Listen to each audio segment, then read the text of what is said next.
अस्सलाम वालेकुम स्टूडेंट्स जी। तो हम बीएससी मैथमेटिकल मेथड का चैप्टर नंबर 10 कर रहे हैं। ओके, जिसकी हमने एक्सरसाइज 10.3 स्टार्ट की हुई है और आज हम करेंगे क्वेश्चन नंबर 3 इसका। तो प्रीवियस क्वेश्चन हम सॉल्व कर चुके हैं, सेम मेथड है इसमें। तो जैसे कि पहले हमारे पे देखिए फर्स्ट क्वेश्चन में हमारे पास यहाँ पर सिर्फ और सिर्फ एक्सपोनेंशियल फंक्शन था, ठीक है। सेकंड में हमारे पास यहाँ पे ट्रिग्नोमेट्रिक फंक्शन था, ठीक है, कॉस एंड साइन। अब यहाँ पर हमारे पास पॉलिनोमियल फंक्शन भी आ गया है और साथ में इसके जो है ट्रिग्नोमेट्रिक फंक्शन वो भी है। तो इस तरीके में इस तरह के क्वेश्चंस में हमने इसको किस तरह से सॉल्व करना है, तो आइए देखते हैं क्वेश्चन किस तरह से सॉल्व करते हैं हम। जी तो स्टूडेंट्स देखें, यहाँ पर हमने प्रीवियस क्वेश्चन की तरह सबसे पहले हमने लिख लिया जो क्वेश्चन है वो, इसको हमने कह दिया हमारे पास ये नंबर ए है। अब हमने बताना है कि सारा पीछे वाला प्रोसेस है, ठीक है, प्रीवियस प्रोसेस है सारी का सारा। Given equation is of the form, सबसे पहले हमने लिख लिया कि गिवन इक्वेशन हमारे पास टी फॉर्म में है। उसके बाद हम क्या बता देंगे यहाँ पर कि कम्प्लीमेंट्री सॉल्यूशन हमें फाइंड करना है। तो कम्प्लीमेंट्री सॉल्यूशन के लिए हमने लेट कर लिया F of D of Y is equal to 0, ये चीज़ आ गई हमारे पास। अब ऑक्सिलरी इक्वेशन के लिए हम इसको m वेरिएबल में चेंज कर देंगे। अब यहाँ पे हमने इसकी फैक्टराइजेशन करनी है। देखिए मल्टीप्लाई करने से 2m² आना चाहिए और प्लस या सब माइनस करने से हमारे पास 3m आना चाहिए। तो सिंपल मेथड है, बहुत सिंपल है कि जो 2m² है वो सिर्फ 2 पे ही आता है। मतलब 2 का टेबल अगर आपने देखना है, अगर आपको 2 चाहिए तो 2 का टेबल 2 जो है वो सिर्फ 2 के टेबल पे आता है, ठीक है। ये 1 के टेबल पे आता है, 1 2 द 2 एंड 2 1 द 2। ओके, तो यहाँ पे हम लिख लेंगे 2m plus m plus 1 is equal to 0। तो सिंपल यहाँ से 2 कॉमन लेंगे, m भी कॉमन लेंगे, हमारे पास यहाँ पे आ जाएगा m प्लस 1 और यहाँ से भी प्लस 1 कॉमन आ जाएगा, तो m प्लस 1 हमारे पास अंदर आ जाएगा। ओके, अब देखें इस पोर्शन और इस पोर्शन में से क्या चीज़ कॉमन आएगी, m प्लस 1 कॉमन दोनों में से, और अंदर हमारे पास रह जाएगा 2m plus 1 is equal to 0। अब यहाँ से हमने रूट्स निकाल लेने हैं, ठीक है। तो रूट्स हमारे पास इसको 0 को इक्वल करेंगे तो यहाँ से हमारे पास एक रूट आ जाएगा -1, इसको 0 को इक्वल करेंगे तो ये हमारे पास आ जाएगा -1 डिवाइडेड बाय 2। ओके, ये हमारे पास रूट्स आ गए। अब देखिए रूट्स हमारे पास रियल हैं और डिफरेंट हैं, तो इसके लिए कम्प्लीमेंट्री सॉल्यूशन क्या होगा ये हमें चेकआउट करना है। जी तो स्टूडेंट्स देखिए यहाँ पर हमने लिख लिया कि कम्प्लीमेंट्री सॉल्यूशन हमारे पास कुछ इस तरह से होगा। यहाँ पे m1 की वैल्यू -1 है, m2 की वैल्यू -1/2 है, इसमें पुट किया तो हमारे पास ये आ गया कम्प्लीमेंट्री सॉल्यूशन। अब हमने फाइंड आउट करना है पर्टिकुलर सॉल्यूशन। जी तो स्टूडेंट्स देखें यहाँ पे पर्टिकुलर सॉल्यूशन के लिए सबसे पहले तो हमारे पास जो भी क्वेश्चन था ना वो हमने लिख लिया, ठीक है। अब देखिए हम इसको किस तरह से सॉल्व करते हैं। हम इसको 2 कंपोनेंट्स में रिजॉल्व कर देंगे। देखिए हमारे पास जो हमने प्रीवियस 2 क्वेश्चन किए हैं, फर्स्ट एंड सेकंड वाला, उसमें या तो हमारे पास सिर्फ एक ही फंक्शन आता था। फर्स्ट वाले क्वेश्चन में हमारे पास सिर्फ और सिर्फ एक्सपोनेंशियल फंक्शन आया है और सेकंड क्वेश्चन में हमारे पास सिर्फ और सिर्फ ट्रिग्नोमेट्रिक फंक्शन आया है, ठीक है, cos x and sin x, ये sin x और cos x। लेकिन अब हमारे पास यहाँ पे 2 फंक्शंस ऐड होके आ रहे हैं। फर्स्ट हमारे पास है polynomial function and second one is trigonometric function. Okay, तो इसके लिए फिर हम क्या करेंगे, इसके लिए हम इसको कुछ इस तरह से लिखेंगे। ओके स्टूडेंट्स, तो देखें यहाँ पे हमने लेट कर लिया। सबसे पहले हम इसको इसके इक्वल लेट कर लेंगे और फिर इसको इसके इक्वल लेट कर लेंगे, ठीक है। हमने सेपरेटली इनको लेट कर लिया। फिर हम क्या करेंगे, जब दोनों के हम जो पर्टिकुलर सॉल्यूशन है फाइंड कर लेंगे, फिर हम दोनों को ऐड कर देंगे तो हमारे पास यही चीज़ आ जाएगी। ओके, तो क्योंकि हम इसमें जो पर्टिकुलर सॉल्यूशन है हम मोस्टली हम इसमें एफ ऑफ एक्स लेते हैं, इसलिए ये ज़रूरी नहीं है, हमारे पास सिर्फ ये होना ज़रूरी है। तो यहाँ पे देखें क्या है, ऐड हो रहे हैं, तो सिंपल हम एंड पे दोनों को क्या कर देंगे, ऐड कर देंगे। जी तो स्टूडेंट्स देखें यहाँ पर हमने सबसे पहले इक्वेशन बी लेंगे, इसका हमने पर्टिकुलर सॉल्यूशन फाइंड करना है, ठीक है। तो उसके लिए सबसे पहले तो आपको पता है कि एक्स की पावर के हमने एवरी क्वेश्चन में ये ज़रूर लिखना है।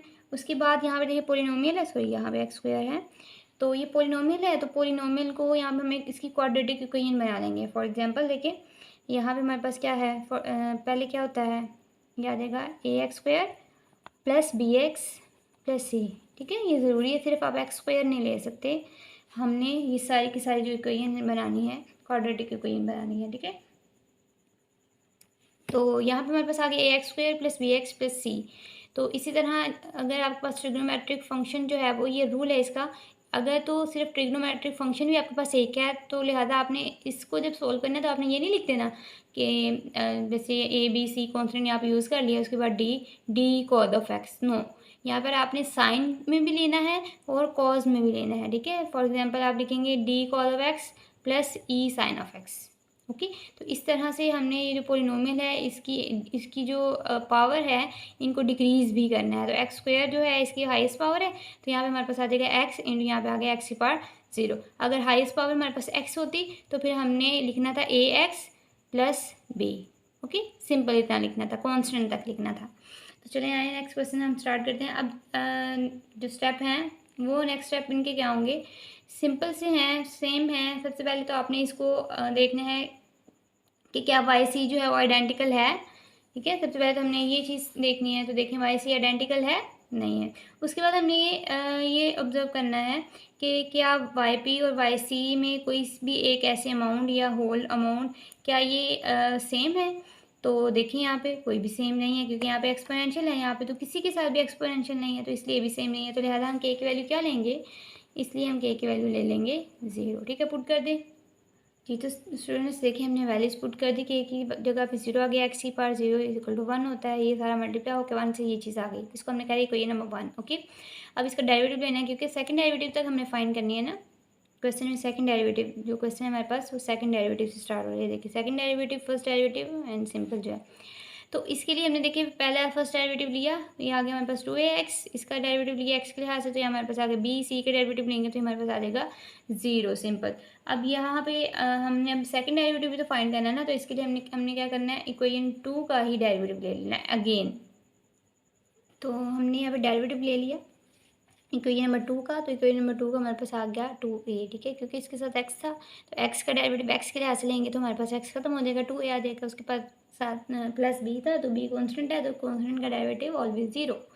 ओके, अब यही सारी वैल्यूज हमने पुट करनी है इक्वेशन नंबर b, ठीक है। आपको पता है हमने लेट किया था ना कि पहले एक्स स्क्वायर के इक्वल अलग से हमने किया, इसको सेपरेटली किया, और जो 3 sin x है उसके इक्वल सेपरेटली किया। तो जो एक्स स्क्वायर वाली थी उसको हमने कोई नंबर b का नाम दिया हुआ था, ठीक है, तो हमने b में पुट करना है। तो ये देखें सारी वैल्यूज पुट कर दी। अब यहाँ पर देखें यहाँ पे एक्स स्क्वायर है और यहाँ पे भी एक्स स्क्वायर है, ठीक है। अब हमने यहाँ पे ना कोफिशिएंट्स जो है वो कंपेयर करने हैं। एक्स स्क्वायर का जो कोफिशिएंट है वो एक्स स्क्वायर के साथ, एक्स का कोफिशिएंट एक्स के साथ, और कॉन्स्टेंट का कॉन्स्टेंट के साथ। तो यहाँ पे देखिए सिंपल सिर्फ एक्स स्क्वायर है, ठीक है, तो इसलिए हम कंपेयर सिर्फ ये एक ही करेंगे, क्योंकि बाकी जितने भी कंपेयर करेंगे वो सारे के सारे हमारे पास 0 हो जाएंगे। तो comparing coefficients of x square, ठीक है, एक्स स्क्वायर के कोएफिशिएंट को हम कंपेयर करने लगे हैं। तो देखें हमारे पास ये क्या है, एक्स स्क्वायर से कैंसिल हो जाएगा, a इक्वल टू 1, सिंपल। तो a की वैल्यू हमारे पास क्या आ गई, 1, ठीक है। ए बी सी तक की निकाली है ना वैल्यू। अब ये हमारे पास आ गई ए की। अब यहाँ पर देखें अगर हम कोफिशिएंट कंपेयर यहाँ पे लिख लें एक्स स्क्वायर, उसके बाद हम एक्स का जो कोफिशिएंट है उसको कंपेयर करेंगे, एंड देन एक्स की पावर 0 को, मतलब कॉन्स्टेंट को हम कंपेयर करेंगे। तो ये तो हमने किया था जो है हमारे पास एक्स स्क्वायर को। अब हमने ए के कंपेयर करना है, एक इक्वल। अब यहाँ पर देखें सॉरी एक्स के जो कोफिशिएंट है ना उनको कंपेयर करना है। यहाँ पर देखें एक ये एक्स है, दूसरा हमारे पास ये एक्स है, तो इधर इन दोनों में से अगर हम एक्स को कॉमन लें, ठीक है, इन दोनों में से अगर हम एक्स को कॉमन लें तो हमारे पास आ जाएगा 6a plus B into x. यहाँ पे इस तरफ एक्स की वैल्यू क्या है, एक्स का कोफिशिएंट क्या है, इस तरफ एक्स का कोफिशिएंट है 0, ठीक है। तो अब यहाँ पर एक्स मल्टीप्लाई हो रहा है, इस तरफ आएगा तो इस तरफ आ गया, तो ऑब्वियसली डिवाइड हो जाएगा। तो 6a plus B is equal to 0 over X, तो यहाँ पे तो हमारे पास 0 आता है ना, तो 6a plus B is equal to 0। Alright, अब इसको हम कह देंगे ये हमारे पास इक्वेशन नंबर 4 है। एंड नेक्स्ट वन इज, अब हमने किसको करना है नाउ, अब किसको कंपेयर करना है, एक्स की पावर 0 को।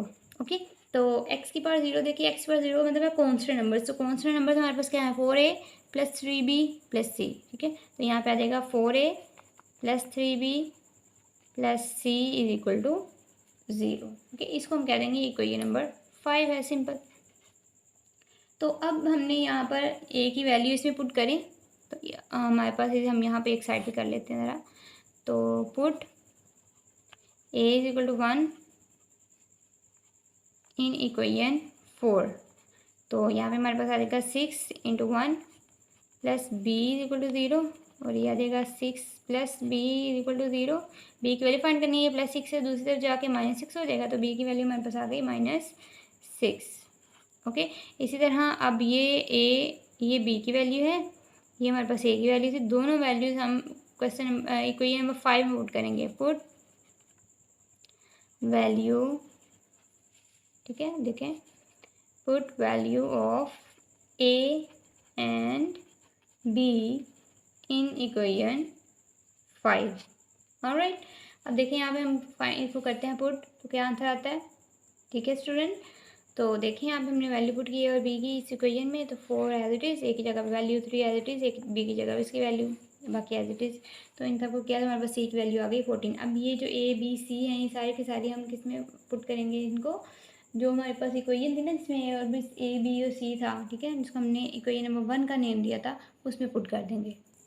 ठीक है स्टूडेंट्स, तो देखिए हमने यहाँ पे वैल्यूज पुट की, तो हमारे पास सिंपल ये इक्वेशन आ गई। ठीक है, ये YP1 आ गया। अब हमने YP2 लेना है जी। तो देखें यहाँ पे हमने अब इक्वेशन नंबर सी ली है, तो उसके लिए भी हमने एक्स की पावर के लाजमी लिखना है। अब आगे हमारे पास जो एफ ऑफ एक्स है वो था 3 sin x। तो sin x का मैंने आपको बताया, अगर आपके पास एक ट्रिग्नोमेट्रिक फंक्शन हो तब भी आपने 2 लेट करने हैं, अगर आपके पास 2 हो तब भी आपने 2 लेट करने हैं। ओके, तो यहाँ पे डी sin x प्लस ई cos x, क्योंकि जो हमारे पास प्रीवियस जो YP1 था वो हमारे पास सी पे ख़त्म होता था, इसलिए हमने यहाँ पे डी और ई लिया है। अब सिंपल हमने सबसे पहले तो इसको देखें क्या क्या रूट्स आइडेंटिकल हैं, तो हमने पहले भी देखा था कि रूट्स आइडेंटिकल ही नहीं है। और फिर अब हम इस YC से कन्वर्ट करेंगे तो कम्प्लीमेंट्री सॉल्यूशन से, तो आपने तब भी देखा था कि उसमें एक्सपोनेंशियल था, इसमें एक्सपोनेंशियल नहीं है, लिहाजा ये भी सेम नहीं होगा। तो इसके लिए फिर हम जो के की वैल्यू है वो लेंगे 0। ओके, तो YP2 जो है हमारे पास, जब यहाँ पे पुट करेंगे तो YP2 हमारे पास आ जाएगा D sine of X plus E cos of X. Okay, ये हमारे पास है। अब हम इसको क्या देते हैं, सी इक्वेशन तक का नाम हमने मेंशन किया हुआ ना। अब ये हमारे पास आ गया इक्वेशन नंबर डी, तो इसका डेरिवेटिव लेना है, सारे सेकंड डेरिवेटिव तक फाइंड करके फिर आगे देखते हैं क्या करना है जी। तो देखें स्टूडेंट्स, यहाँ पे हमने डेरिवेटिव ले लिया, ठीक है, फर्स्ट एंड सेकंड डेरिवेटिव। उसके बाद हमने ये दोनों वैल्यूज़ जो हैं तीनों, बल्कि YP2 YP2 dash YP2 double derivative, ठीक है, इन तीनों की वैल्यूज़ को हमने कोई नंबर सी में पुट करना है जी। तो देखिए यहाँ पर हमने सिंपल वैल्यूज़ पुट कर दी, फिर कॉमन ले लिया sin x, cos x common लिया, तो अब इनको जो रह गए ऐड और सब्ट्रैक्ट हो रहे हैं उनको हमने ऐड और सब्ट्रैक्ट कर दिया। अब हमने कोएफिशिएंट्स को कंपेयर करना है, sin x के कोएफिशिएंट और cos x के कोएफिशिएंट को, ठीक है। तो sin x इधर भी है, sin x इधर मौजूद है, sin से कैंसिल, तो बाकी हमारे पास जो -d -3e है हमारे पास आ जाएगा 3 के इक्वल, ठीक है। इसी तरह जब हम कॉस के, तो यहाँ पे कॉस क्या है 0, तो कॉस उससे जाके डिवाइड होके तो 0 ओवर समथिंग 0 होता है, तो यहाँ पर हमारे पास आ जाएगा इसकी equation -e + 3d is equal to 0। Okay, तो अब हमने यहाँ पे देखें स्टूडेंट्स, यहाँ पे क्या करना है, यहाँ पर हम सिंपल 2 तरह की यहाँ पे हो सकती है इसको, जो इसका सोल्यूशन है वो 2 टाइम्स हम कर सकते हैं। देखें सबसे पहले तो हम यहाँ पे काम करते हैं, यहाँ से डी की वैल्यू निकाल लेते हैं, ठीक है, वो डी की वैल्यू हम इसमें पुट कर देंगे, तो हमारे पास इजीली ई की वैल्यू आ जाएगी जी। तो स्टूडेंट्स देखें यहाँ पर हमने सिंपल यहाँ से डी की वैल्यू निकाली और इसमें बी में पुट कर दी। बी में पुट करने के बाद ये देखें ये चीज़ हमारे पास आ गई -10e -9 इक्वल टू 0। तो इसको अगर हम सोल्व करें तो हमारे पास आ जाएगा -9 इज इक्वल टू 10e।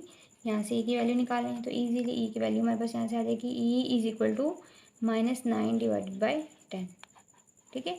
ये आ गई हमारे पास ई की इक्वेशन। अब ये ई की जो इक्वेशन है इसको चाहे एच में पुट कर दें चाहे जी इक्वेशन में पुट कर दें। तो यहाँ पे हमने इक्वेशन नंबर एच में पुट कर दी, पुट करने के बाद इसको सिंप्लीफाई किया, सिंप्लीफाई करने के बाद हमारे पास डी की वैल्यू आ गई -3 डिवाइडेड बाई 10। अब ये जो ई और डी है इसको हम कौन सी इक्वेशन में पुट करेंगे, इसको हम इक्वेशन नंबर जो डी है उसमें पुट कर देंगे, ठीक है, पुटिंग, ठीक है स्टूडेंट्स। तो ये हमारे पास आ गया, ये हमारे पास YP2 है। अब हमने YP1 भी फाइंड कर लिया, YP2 भी फाइंड कर लिया। अब जनरल सोल्यूशन हम फाइंड करेंगे, इसको डायरेक्ट ही हम कर लेते हैं। तो देखिए स्टूडेंट, जनरल सोल्यूशन हमारे पास क्या होता है, y is equal to Y C plus Y P. अब वाई पी तो हमने फाइंड किया नहीं है, तो इसलिए हम यहाँ पे लिख देंगे कि वाई पी जो है वो बराबर होता है Y P one plus Y P two के। इसकी जगह पे पुट कर दें सिंपल, तो y is equal to Y C plus Y P one plus Y P two, तीनों की वैल्यूज पुट कर दें तो जनरल सोल्यूशन आ जाएगा हमारे पास। ठीक है स्टूडेंट्स, तो देखें यहाँ पे हमने Y P one, Y P two और वाई सी की वैल्यू पुट कर दी, तो ये हमारा इसका आंसर होगा। ओके, तो क्वेश्चन है, इजी था लेकिन थोड़ा सा लेंथी क्वेश्चन है, तो पेपर में तो आना ही है। पेपर में तो उन्होंने ये चीज़ नहीं देखनी कि कौन सा क्वेश्चन लेंथी है, कौन सा क्वेश्चन लेंथी नहीं है। जो लेंथी नहीं है हम वो डालें, नो, वो शॉर्ट, इससे शॉर्ट भी हो सकता है थोड़ा सा और इससे लेंथी भी हो सकता है। ठीक है, क्वेश्चन बहुत ज़्यादा लेंथी है लेकिन है, अगर आपको इसका जो बेसिक इसके कंसेप्ट हैं, जो पॉइंट्स हैं, अगर वो आपको पता होंगे तो आपके लिए बिल्कुल भी मुश्किल नहीं होगी। ठीक है, तो ये था हमारे पास क्वेश्चन नंबर 3। नेक्स्ट लेक्चर में हम क्वेश्चन नंबर 4 करेंगे। तब तक के लिए अल्लाह हाफिज़।